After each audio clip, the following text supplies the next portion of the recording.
બેચમાં exam પેટર્નમાં કેવી રીતે ક્વેશ્ચન પૂછાય છે એને તમે સમજી ગયા.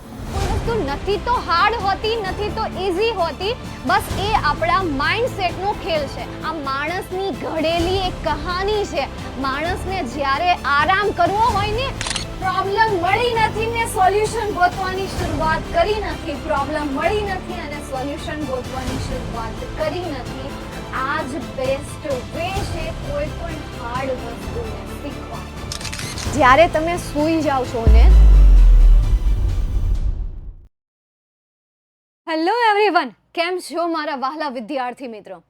ધોરણ 10 તમે બોર્ડની પરીક્ષાની જોરો શોરોથી તૈયારી કરી રહ્યા હશો અને એ તૈયારીની વચ્ચે માત્ર ને માત્ર હું તમારા માટે લાવી છું રોડ મેપ, કે એ તૈયારી કરતા પહેલા તમારે કયા કયા પોઈન્ટ્સનું ધ્યાન રાખવું, કઈ કઈ બાબતોનું ધ્યાન રાખવું અને કેવી રીતે તૈયારી કરી 80 આઉટ ઓફ 80 કઈ રીતે લાવવા, કઈ રીતે મેળવવા, કઈ રીતે હાસિલ કરવા, એમની આપણે આજના સેશનમાં ચર્ચા કરશું.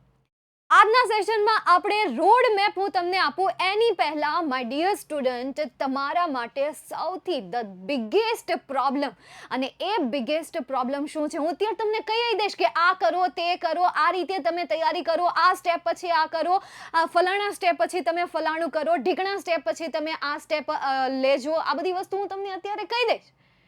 પણ સૌથી વધારે જો કોઈ તમને રોકશે ને તો એ છે તમારી ઊંઘ, એ છે તમારી સ્લીપ, તમારી ઊંઘ, તમારી વીકનેસ, તમારી આળસ, આપણે કહીએ ને કે બોર્ડમ, તમારું જે બોર્ડમ છે એ બોરિંગ થવાનો જે નેચર છે, બોરિંગ થવાનો નેચર, આ બધી વસ્તુ તમને શું કરશે? ક્યાંક ને ક્યાંક અટકાવશે.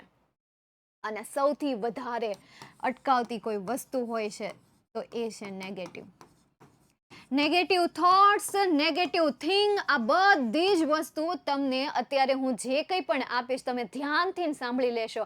પણ સૌથી પહેલા તમને ઊંઘ તમારી હેરાન કરશે. એમાં પાછી શિયાળાની સિઝન આવે છે. હા હા હા હા હા હા, સૂવાની તો એટલી મજા આવે ને.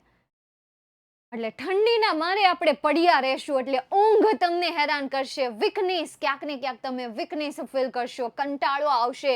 ત્યાર પછી નેગેટિવ થોટ્સ આવશે, નથી આવડતું, નહીં થાય, આવું કેમ કરવું, આટલું બધું કરવું તો પડશે જ મારા વાલા. શું કીધું મેં? કરવું તો પડશે જ મારા વાલા. તારે તારા કમ્ફર્ટ ઝોનમાંથી બહાર તો આવવું જ પડશે. કમ્ફર્ટ ઝોનમાંથી બહાર આવીશ જ્યારે તું એવા કહેવાય ને કે કમ્ફર્ટ ઝોનમાંથી બહાર આવીશ અને થોડી મહેનત વધારે કરીશ ત્યારે તો તને એનું પરિણામ મળશે. તો સૌથી પહેલા તો તમારે આ બધા મોડમાંથી બહાર આવવાનું છે. આ બધા જેટલા પણ આ મોડ છે ને બધા મોડમાંથી બહાર આવવાનું છે. એક્ટિવ મોડમાં આવી જવાનું છે. કયા મોડમાં આવી જવાનું છે? એક્ટિવ મોડમાં આવી જવાનું છે. માઇન્ડસેટ ચેન્જ કરવાનું છે. સૌથી પહેલી પ્રાયોરિટી છે એ છે કે માઇન્ડસેટ ચેન્જ કરવાનું છે. જો તમે માઇન્ડસેટ ચેન્જ કરવા માટે તૈયાર છો, મહેનત કરવા માટે તૈયાર છો, પરિશ્રમ કરવા માટે તૈયાર છો, હું જે સ્ટેપ આપું એ સ્ટેપ ફોલો કરવા માટે તૈયાર છો, મારે બધી જ વાતોનું અનુસરણ કરવા માટે તૈયાર છો, તો જ આના પછી આગળ તમે જોજો. નહીં તો અત્યારે જ તમારે આ બંધ કરીને જવું હોય તો જઈ શકો છો. સમજાઈ ગયું? ચાલો તો શરૂઆત કરીએ.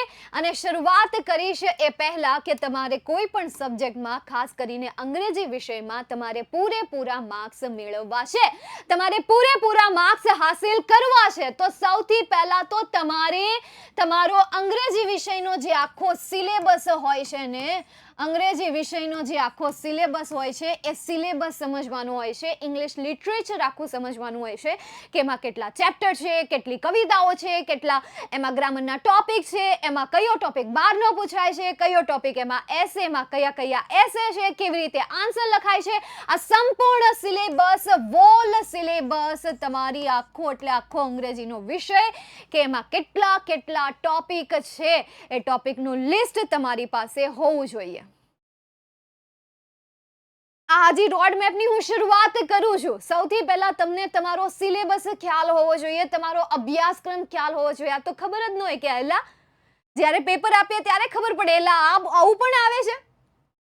એટલે તમારી પાસે એક આખો સિલેબસ હોવો જોઈએ કે કેટલા ચેપ્ટર્સ, કેટલી સપ્લિમેન્ટરી રીડરમાં કેટલા રીડ્સ, સ્ટાન્ઝાઝ, દેન આફ્ટર ગ્રામરના topic, essay writing, email writing, picture description, report writing, આ બધું જ તમને ખ્યાલ હોવો જોઈએ. તો સૌથી પહેલાં તમે સિલેબસને સમજો, સિલેબસ જાણો, અને આખો સિલેબસ તમને આપણી ચેનલમાં મળી જશે. આપણી ચેનલમાં એને લગતા વિડીયો પણ તમને મળી જશે, અને ક્યાંય નહીં તો વિદ્યાકુલ એપ્લિકેશનમાં તો ડેફિનેટલી તમને મળી જશે. નેક્સ્ટ, સિલેબસને સમજ્યા પછી એના પછી જો કોઈ ઇમ્પોર્ટન્ટ હોય તો એ છે એક્ઝામ પેટર્ન.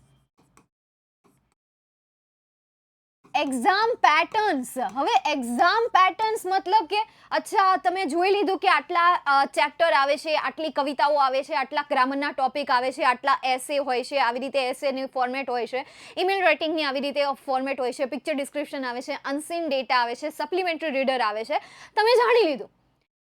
નાવ હવે તમને એક્ઝામમાં કઈ ફોર્મેટમાં પૂછાય છે, કેવી રીતે પૂછાય છે, આખા ચેપ્ટર તો લખવાના નહીં આવે ને, કે ભાઈ તમને કહી દીધું કે ભાઈ આ ચેપ્ટર વિશે તમે લખો, તો એવી રીતે તો નહીં આવે ને. એ ચેપ્ટરમાંથી ક્વેશ્ચન પૂછાવવાની અમુક મેથડ હોય. જેમ કે એક્ઝામ પેટર્નમાં તમારે ધોરણ 10માં કંઈક કેટલા ભાગ પડતા હોય છે, વિભાગ એ, વિભાગ બી, વિભાગ સી, વિભાગ ડી. એમાં ફોર એક્ઝામ્પલ પહેલા વિભાગની વાત કરું તો પેરેગ્રાફ બેઝ ક્વેશ્ચન આન્સર આવે, દેન આફ્ટર ટ્રુ ફોલ્સ આવે, દેન આફ્ટર શોર્ટ નોટ આવે, દેન આફ્ટર સ્ટાન્ઝા. આમાંથી મતલબ કે એ વિભાગમાં તો સ્ટાન્ઝા નથી આવતી, પણ આવી રીતે ક્વેશ્ચન ટાઈપ પૂછાય છે. તો પેરેગ્રાફ બેઝ ક્વેશ્ચન આન્સર શેમાંથી પૂછાય છે? ફોર એક્ઝામ્પલ ટેક્સ્ટબુકમાંથી પૂછાય છે. ટ્રુ ફોલ્સ ટેક્સ્ટબુકમાંથી પૂછાય, સ્ટાન્ઝા બેઝ ક્વેશ્ચન આન્સર ટેક્સ્ટબુકમાંથી પૂછાય. તો વિભાગ તમારે સમજવાના, એક્ઝામ પેટર્ન તમારે સમજવાની કે કયા વિભાગમાં કયો ક્વેશ્ચન પૂછાય છે, અને એ ક્વેશ્ચન કયા ચેપ્ટરમાંથી પૂછાય છે, કયા ગ્રામરના ટોપિકમાંથી પૂછાય છે, કઈ સપ્લિમેન્ટરી રીડરમાંથી પૂછાય છે, કે પછી ક્યાંથી પૂછાય છે, એ તમારે એનાલિસિસ કરવાનું. ઇન શોર્ટ, કે ચેપ્ટર છે તો ચેપ્ટરમાંથી કયા કયા સવાલ પૂછાય. ફોર એક્ઝામ્પલ ટેક્સ્ટબુક છે તો ટેક્સ્ટબુકમાંથી કેટલા સવાલ પૂછાય? 5 સવાલ પૂછાય. Paragraph base question answer, true false, short note, fill in the blank, stanza base question answer. આ બધું ટેક્સ્ટબુકમાંથી પૂછાય. બીજી કઈ બુક આવે છે? ગ્રામરની બુક આવે છે.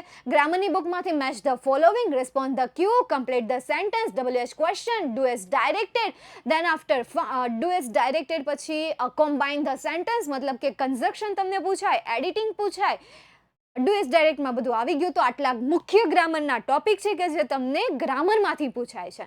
દેન આફ્ટર બીજી કઈ બુક છે? સપ્લિમેન્ટરી રીડર છે. તો સપ્લિમેન્ટરી રીડરમાંથી 2 ક્વેશ્ચન પૂછાય, પેરેગ્રાફ બેઝ ક્વેશ્ચન આન્સર અને નિયરેસ્ટ મિનિંગ. બસ આ 2 ક્વેશ્ચન પૂછાય. કેટલા માર્ક્સમાં પૂછાય?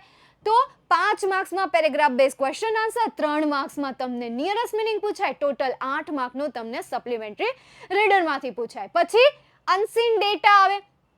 તો એ અનસીન ડેટામાંથી કેટલા માર્ક્સનું પૂછાય? અનસીન ડેટામાંથી 2 પ્રકારના ક્વેશ્ચન પૂછાય. એક ડાયલોગ બેઝ ક્વેશ્ચન આન્સર અને બીજું ડેટા બેઝ ક્વેશ્ચન આન્સર. તો ડાયલોગ બેઝ ક્વેશ્ચન આન્સર અને data base question answer. Data base question answer 5 માર્ક્સમાં પૂછાય, ડાયલોગ બેઝ ક્વેશ્ચન આન્સર 4 માર્ક્સમાં પૂછાય. તો total all over unseen data કેટલા માર્ક્સમાં થયો? 9 માર્ક્સમાં થયો. દેન આફ્ટર હવે કયો વિભાગ બાકી રહ્યો? Writing section. રાઇટિંગ સેક્શન એટલે કે લેખન વિભાગ. લેખન વિભાગમાં કેટલા સવાલ પૂછાય? Essay writing, email writing, picture description. Essay writing 6 માર્ક્સમાં, ઈમેલ રાઇટિંગ 5 માર્ક્સમાં, પિક્ચર ડિસ્ક્રિપ્શન 5 માર્ક્સમાં. તો ટોટલ કેટલા થયા? 16 માર્ક્સ થયા. તો આને શું કહેવાય છે? એક્ઝામ પેટર્ન કહેવાય છે.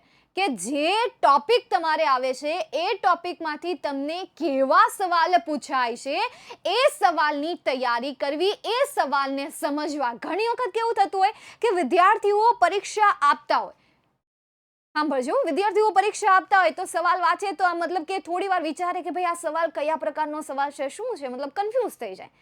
સો સૌથી પહેલા તમે એક્ઝામ પેટર્નને સમજો કે તમારી ઇંગ્લિશમાં કેવા સવાલ ક્યાંથી પૂછાય છે, કેવી રીતે પૂછવામાં આવે છે. True false, short note, paragraph base question answer, fill in the blank, ગ્રામરના topic, WH question, MCQ base question answer, long question answer. તો આને કહેવાય એક્ઝામ પેટર્ન. તો સૌથી પહેલા તમે તમારા સિલેબસને સમજી લીધો કે આટલો આખો સિલેબસ છે. ટેક્સ્ટ બુક આવે છે, ગ્રામર આવે છે, દેન આફ્ટર સપ્લિમેન્ટરી રીડર આવે છે, અનસીન ડેટા આવે છે અને રાઇટિંગ સેક્શન આવે છે. આ તમે સિલેબસ સમજી ગયા. હવે આ 5માં એક્ઝામ પેટર્નમાં કેવી રીતે ક્વેશ્ચન પૂછાય છે એને તમે સમજી ગયા. આટલું સમજ્યા પછી ત્રીજો સ્ટેપ તમારે શું કરવાનો છે? હાલો, ત્રીજો સ્ટેપ તમારે શું કરવાનો છે? ત્રીજા સ્ટેપમાં તમારે એનાલિસિસ કરવાનું છે. શું કરવાનું છે? હવે આ એનાલિસિસ એટલે હું કયા એનાલિસિસની વાત કરું છું? Hard vs easy. Hard vs easy. જો કે કોઈ વસ્તુ ઈઝી તો હોતી નથી અને કોઈ વસ્તુ હાર્ડ હોતી નથી. એનો મતલબ એવો કે ભાઈ મને જે વસ્તુ આવડતી હોય એ મારા માટે ઈઝી હોવાની અને તમને જે વસ્તુ આવડવાની એ તમારા માટે ઈઝી હોવાની. તમને જે વસ્તુ નહીં આવડે એ તમારા માટે હાર્ડ હશે અને મને જે વસ્તુ નહીં આવડે એ મારા માટે હાર્ડ હશે. ફોર એક્ઝામ્પલ અંગ્રેજી છે તો અંગ્રેજી મારા માટે ઈઝી છે, પણ મને કોઈ જર્મનનું કંઈ પૂછી લે કે ભાઈ જર્મની ભાષા it's very tough language. Even યાર સંસ્કૃતનું કોઈ પૂછે તો સંસ્કૃતનું પણ હું એમ જ કહીશ કે ભાઈ હા થોડી ટફ તો છે જ. એમાં ક્યાં હિમની સીતી ને અહમ ને અહ ને એવું બધું યાદ રાખવા જેવું થોડું ટફ પડી જાય, પણ સંસ્કૃતના શિક્ષક માટે એ હાર્ડ હોય નહીં. સમજાય છે? એટલે કોઈ વસ્તુ નથી તો હાર્ડ હોતી, નથી તો ઈઝી હોતી, બસ એ આપણા માઇન્ડસેટનો ખેલ છે. આ માઇન્ડસેટના ખેલને સમજવા માટે હું તમને એક એક્ઝામ્પલ આપું, ધ્યાનથી સાંભળજો. હવે તમે જુઓ, આપણને છે ને ક્યારેક ક્યારેક માથું દુખતું હોય, ક્યારેક પેટમાં દુખતું હોય. માથું દુખીએ એટલે આપણે શું કરીએ? સૂઈ જઈએ. તમને શું લાગે કે સૂવાથી તમારું માથું સારું થઈ ગયું? સૂવાથી તમારું માથું ઉતરી ગયું? સૂવાથી તમારો હેડેક ગાયબ થઈ ગયો? આરામ કરવાથી તમારો હેડેક ગાયબ થઈ ગયો? પછી કહેવાય કે આ એક કહેવાય કે એક મોટું મિથ છે. મિથ મતલબ કે ખોટું છે, કાલ્પનિક કહાનીઓ છે કે જે કહાનીઓ આપણે ઘડી છે. ખરેખર માથું આપણને એટલે નથી દુખતું કે આપણે બહુ બધું ટેન્શન લઈએ છીએ, બહુ બધું વિચારીએ છીએ, આ છે તે છે. ના ના, આ માણસની ઘડેલી એક કહાની છે. માણસને જ્યારે આરામ કરવો હોય ને ત્યારે એનું માથું તપાવે છે, ત્યારે એને એ માથું દુખે છે. નો ડાઉટ કે મેડિકલ અમુક હોય કેસ કે કોઈને માઇગ્રેટ હોય, કોઈને શરદીની પ્રોબ્લેમ હોય, કોઈને કોલ્ડનો પ્રોબ્લેમ હોય તો માથું દુખતું હોય, પણ આવી કોઈ પ્રોબ્લેમ ન હોય છતાં પણ માથું દુખતું હોય ને તો ત્યાં આપણે આરામ જોતો હોય છે. આપણને અંદરથી થતું હોય કે ભાઈ હવે મને આરામ મળે તો સારું, હવે મને આરામ મળે તો સારું, હવે મને રેસ્ટ મળે તો સારું. એટલે આપણે ધીરે ધીરે આપણું માથું જે છે મતલબ કે આપણે બાનાઓ શોધવાની, આ એક પ્રકારનું બાનું છે, બાનાઓ શોધવાની શરૂઆત કરીએ અને એ બાનાઓમાં આપણને એક જ કોમન વસ્તુ મળે, એ છે માથું. હવે હું વાત કરતી હતી કે માથું દુખતું હોય ત્યારે આપણે સૂઈ જઈએ અને માથું જે છે ઉતરી જાય. શું કામ ઉતરી જાય? જ્યારે તમે સૂઈ જાઓ છો ને ત્યારે તમારું માઇન્ડ જે હોય છે ને કે જે કોઈ વિચારોમાં વિચારતું હોય કે મને માથું દુખે, મને માથું દુખે, માથું દુખે, જ્યારે તમે સ્લીપ મોડમાં જાઓ છો ને ત્યારે તમે રટતા નથી કે મને માથું દુખે, મને માથું દુખે, મને માથું દુખે, મને માથું દુખે. તમે સૂઈ જાઓ છો. સૂઈ ગયા પછી જ્યારે 30 મિનિટ, 1 કલાક, 1.5 કલાક પછી જ્યારે જાગો છો ત્યારે તમે આ બોલવાની જે મનમાં ને મનમાં બોલવાની જે પ્રોસેસ છે ને, પ્રોસેસને સ્ટોપ કરી દીધી. એ પ્રોસેસને સ્ટોપ કરી દીધી એટલે તમારા બોડીએ એ શબ્દોને એક્સેપ્ટ કરવાનું બંધ કરી દીધું. જેવા એ શબ્દોને એણે એક્સેપ્ટ કરવાનું બંધ કર્યું એટલે તરત જ તમારું માથું દુખતું બંધ થઈ ગયું. જેવો ઓર્ડર તમે તમારા બોડીને આપશો એવું એ વર્ક કરશે. તમે જ્યારે જાગતા હતા, ભાન અવસ્થામાં હતા ત્યારે તમે રટ્યા કર્યું I have headache, I have headache, I have headache, I have headache, I have headache. જ્યારે તમે સાયલેન્ટ મોડમાં ગયા એટલે તરત જ તમે મેસેજ આપવાનું તમારી બોડીને બંધ કરી દીધું કે હવે કંઈ તમે મેસેજ જ નથી આપતા. જેવું તમે તમારી બોડીને મેસેજ આપવાનું બંધ કરો છો તમારું માથું ઓટોમેટિક ઉતરી જાય છે. સો ઈઝી અને હાર્ડ એ આપણા મનના રમત છે, આપણે મનનો ખેલ છે. ધારી લીધું ને તો કંઈ નહીં થાય. ઠાની લેશો ને કે ભાઈ હો જાયગા, કરી નાખીશું, થઈ જશે, તોડી લઈશ, ફોડી લઈશ તો ડેફિનેટલી થઈ જશે. તો હાર્ડ અને ઈઝી. તો સૌથી પહેલા તમને જેટલા પણ હાર્ડ ટોપિક લાગે છે ને એ ટોપિકને સૌથી પહેલા લો. એ ટોપિક ઉપર તમે સૌથી પહેલા તૈયારી કરો, એ ટોપિક ઉપર તમે પહેલી પ્રાયોરિટી આપો, ફર્સ્ટ પ્રાયોરિટી તમે આને આપો. By hook or by crook, by hook or by crook, સામ દામ દંડ ભેદ જે લેવું એ લો, પણ આ હાર્ડ ટોપિકને સમજો. નથી સમજાતું સવાલ પૂછો, કેમ નહીં? ક્યાં અટવાવ છો? સવાલ પૂછો, ક્યાં અટવાવ છો? અને જ્યાં અટવાવ છો તો શું એનું સોલ્યુશન છે? નથી તો ગોતો. મેં મારી લાઈફમાં એક વસ્તુ હું ફોલો કરું છું, અને એ છે કે પહેલા છે ને હું પ્રોબ્લેમ ઉપર ફોકસ કરતી હતી. હવે મેં આ બંધ કર્યું અને હવે હું સોલ્યુશન ઉપર ફોકસ કરું છું. પ્રોબ્લેમ મળી નથી ને સોલ્યુશન ગોતવાની શરૂઆત કરી નથી, પ્રોબ્લેમ મળી નથી અને સોલ્યુશન ગોતવાની શરૂઆત કરી નથી. આ જ બેસ્ટ વે છે કોઈ પણ હાર્ડ વસ્તુને શીખવાનું. તો તમે સૌથી પહેલા તમારો સિલેબસ સમજ્યા, ત્યાર પછી તમે એક્ઝામ પેટર્ન સમજી, હવે એ એક્ઝામ પેટર્નમાં કયા ક્વેશ્ચન્સ તમને હાર્ડ લાગે છે, કયા ક્વેશ્ચન ઇઝી લાગે છે, એનું લિસ્ટ બનાવો. લિસ્ટ બનાવી નાખો છો કે આટલા ટોપિક હાર્ડ, આટલા ટોપિક ઇઝી. ચલો લિસ્ટ બનાવી નાખ્યું, પણ હવે તમે એ ક્યાંથી કરશો, કેવી રીતે કરશો, હાઉ, વેર અને when. Okay, hard and easy થઈ ગયું, પણ હવે એ હાર્ડ ટોપિકને તમે કેવી રીતે સોલ્વ કરશો? હવે એ હાર્ડ ટોપિકને તમે ક્યાંથી સોલ્વ કરશો? હવે એ હાર્ડ ટોપિકને તમે ક્યારે સોલ્વ કરશો? આ સવાલ, સૌથી પહેલા આ સવાલ. ત્યાર પછી તમારે આ સવાલ તરફ જવાનું છે. કયા સવાલ તરફ જવાનું છે? આ 3 સવાલ તરફ જવાનું છે. અને આ 3 સવાલને તમારે ગોલ્ડન વર્ડ કેવા હોય, ગોલ્ડન ક્વેશ્ચન કેવા હોય ને, તો કહી દો.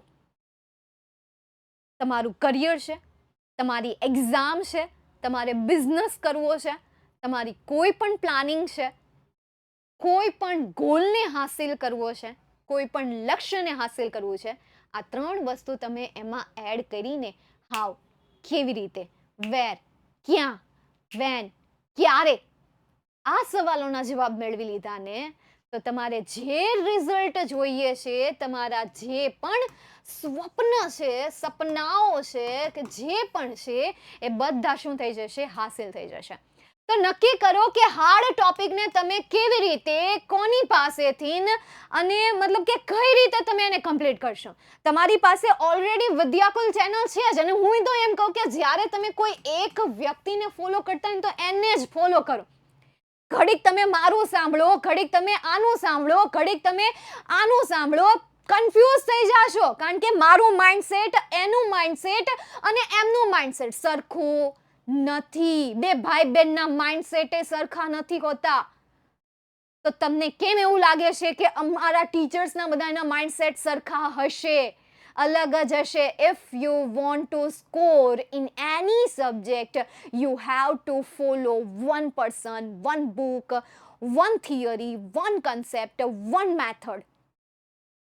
તમારે one method, one concept, one theory એક વ્યક્તિને ફોલો કરવાની રહેશે. નહીં તો હું કહીશ કે આ બુક ફોલો કરો, એ કહેશે આ બુક ફોલો કરો, એ કહેશે આ પેપર સેટ ફોલો કરો.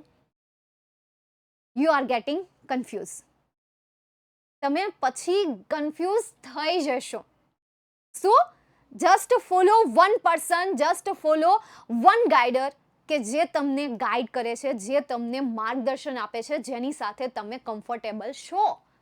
તો એ જ વ્યક્તિને ફોલો કરો, અને એ વ્યક્તિ તમને બધા ટોપિક આપતો હોવો જોઈએ. એમાં એવું થાય કે અમુક ટોપિક એ નથી આપતા, અમુક ટોપિક નથી કરાવતા, તો પછી યાર બીજા ટોપિક માટે બીજા કોઈ પાસે જવાનું નહીં. હું તો એમ કહું કે જેવી રીતે વ્યક્તિઓ ગુરુ માને ને, હા, ગુરુ માનતા હોય, અથવા તો કોઈને ગુરુ માનતા હોય, ગુરુ કહે એમ જ કરતા હોય, તો લાઈફ જો એમની પ્રોપર વેમાં જતી હોય. તો તમે પણ તમારા આ હાર્ડ અને ઇઝી, તમારા 80 આઉટ ઓફ 80 લાવવાનું જે સપનું છે, એ સપના માટે કોઈ એક વ્યક્તિને ફોલો કરો, અને એની પાસેથી આ કેવી રીતેનો આન્સર તમને મળી જશે. દેન આફ્ટર ક્યાંથી? તો તમને કેવી રીતે મળી ગયું? તો બસ ત્યાંથી જ. If you choose Vidyakul team, then you have to follow that his or her words. તમારે તેમના અને તેણીના શબ્દોને ફોલો કરવાના રહેશે. તો ક્યાંથી એટલે જગ્યા તમને ખબર પડી ગઈ. ક્યારે સમય નક્કી કરવો પડશે. You have to choose time. તમારે કદાચ ખરાબ સમય હોય ને, તમારું આ સપનું છે ને હજી તમે 40માં જ રખડો છો, 40 માર્ક્સ જ આવે છે અને તમારે આ સપના તમે જોઈ નાખ્યા છે, તો સમય જે છે ને એમાં બ્રહ્મ મુહૂર્ત ન જોવાનું હોય. અત્યારે બ્રહ્મ મુહૂર્ત બહુ વાયરલ થઈ રહ્યું છે. મોટિવેશનના કદાચ હું વિડીયો સાંભળતી હોય સોશિયલ મીડિયા ઉપર, કોઈ જગ્યાએ ક્યાંક ને ક્યાંક હું સાંભળી રહેતી હોય કે બ્રહ્મ મુહૂર્ત આ છે, બ્રહ્મ મુહૂર્ત આ છે, બ્રહ્મ મુહૂર્ત આ છે, બ્રહ્મ મુહૂર્ત બનાવવું પડશે. જો તમે અહીંયા છો અને અહીંયા પહોંચવું છે તો તમારે તમારા ખરાબ સમયને પણ બ્રહ્મ મુહૂર્ત બનાવવું પડશે. હું તો એમ કહું કે બ્રહ્મ મુહૂર્ત હોતું નથી, બ્રહ્મ મુહૂર્ત લાવવું પડે છે. જ્યારે કોઈ લક્ષ્યને હાસિલ કરવું હોય ને ત્યારે બ્રહ્મ મુહૂર્ત લાવવું પડે છે, બ્રહ્મ મુહૂર્ત હોતું નથી. પછી તમે વાટ જોઈને બેસો કે અચ્છા મને તો એમ કીધું હતું કે સવારના સમયને બ્રહ્મ મુહૂર્ત કહેવાય, તો શું મારે એ બ્રહ્મ મુહૂર્ત માટે આટલા સમયની રાહ જોવાની, 10 કલાકની રાહ જોવાની? કોઈ એમ કહે છે કે સવારથી 4 વાગ્યાથી લઈને 7 વાગ્યા સુધીનો સમય જે છે એ બ્રહ્મ મુહૂર્ત છે, તો સવારના 7થી લઈને બીજા સવારના 4 વાગ્યા સુધી આટલી કલાકો મારે રાહ જોવાની કે બ્રહ્મ મુહૂર્ત આવશે ત્યારે હું વાંચવા બેસીશ? તો લઈ લો, તમે અહીંયા પહોંચી રહ્યા. સો હવે તમે તમારા માઇન્ડસેટને ચેન્જ કરો. બ્રહ્મ મુહૂર્ત આવશે નહીં, બ્રહ્મ મુહૂર્ત તમારે લાવવું પડશે. જે સમય નથી ગમતો ને એ સમયને બ્રહ્મ મુહૂર્ત બનાવવો પડશે. You are a creator, you are a dreamer, you are a soldier, you are a monster. You have to be a monster, you have to be a best. તમારે એક મોન્સ્ટર બનવું પડશે, તમારે એક લાયન બનવું પડશે, તમારે એક લાયનેસ બનવું પડશે to achieve your goal, to achieve your aim, to achieve your purpose, to show your family, to show your colleagues, to show your society. સોસાયટીને દેખાડવા, પરિવારને દેખાડવા કે હા આ મેં જ કર્યું છે. ઓકે, સો મોન્સ્ટર એટલે કે મોન્સ્ટર જે હોય ને એ છે ને કેવું કરે ખબર ને, એને કંઈક વસ્તુ જોઈતી હોય ને તો એ સામ દામ દંડ ભેદ આ ચારેયનો ઉપયોગ કરીને શું કરશે? હાસિલ કરીને રહેશે. એ ત્યાં સુધી મથ્યો રહેશે જ્યાં સુધી એ ખુદ ના હારી જાય, કાં તો એને લક્ષ્ય ના મળી જાય, ત્યાં સુધી એ પોતાના લક્ષ્ય તરફ સ્ટીક ચોટેલો રહેશે. ઓકે, ચાલો, તો આ છે તમારો રોડ મેપ કે સૌથી પહેલા સિલેબસ જો કેટલો સિલેબસ છે, ત્યારબાદ એક્ઝામ પેટર્નને સમજો, ત્યારબાદ hard and easy subject verify કરો, એનાલાઇઝ કરો. એનાલાઇઝ કર્યા પછી 3 સવાલોના જવાબ હાઉ, વેર, વેન એ ક્લિયર થયા પછી તમારે એક્ટિવ મોડને ઓન કરવાનો છે અને જેટલા પણ એવા વાયરસ છે જેમ કે મોબાઈલ, સોશિયલ મીડિયા છે, દેન આફ્ટર એટ્રેક્ટ કરતી મતલબ કે તમને ડિસ્ટ્રેક્ટ કરતી કોઈ પણ વસ્તુ છે એ બધી વસ્તુને દૂર કરવી પડશે. નેગેટિવ થોટ્સને દૂર કરવા પડશે. તમારી ઊંઘમાંથી તમારે જાગૃત થવું પડશે. તમારા માઇન્ડને એક્ટિવ કરવું પડશે. એક્ટિવ કરવા માટે પ્રોપર હેલ્થ પણ ફોલો કરો. માઇન્ડને એક્ટિવ કરવા માટે પણ હું એક વિડીયો લઈને આવીશ. એના માટે સૌથી પહેલાં જણાવી દો કે આ વિડીયો તમને કેવું લાગ્યું, કારણ કે તમારી કમેન્ટ મારા માટે ખૂબ જ વેલ્યુએબલ છે. હું ડેફિનેટલી તમારા માઇન્ડને એક્ટિવ કરવા માટેની કેટલીક એવી ટિપ્સ લેતી આવીશ કે જેનાથી તમે તમારા માઇન્ડને એક્ટિવ કરી શકો અને એક્ઝામ માટે તમે એક્ટિવ થઈ શકો. તો કમેન્ટમાં જરૂરથી જણાવજો, તમારા રિવ્યૂ જણાવજો, આજનો આ વિડીયો કેવો લાગ્યો એ જરૂરથી જણાવજો અને તમારો ગોલ પણ જરૂરથી શેર કરજો. ચાલો, તો અહીંયા સુધી રાખું છું. જય હિન્દ, વંદે માતરમ.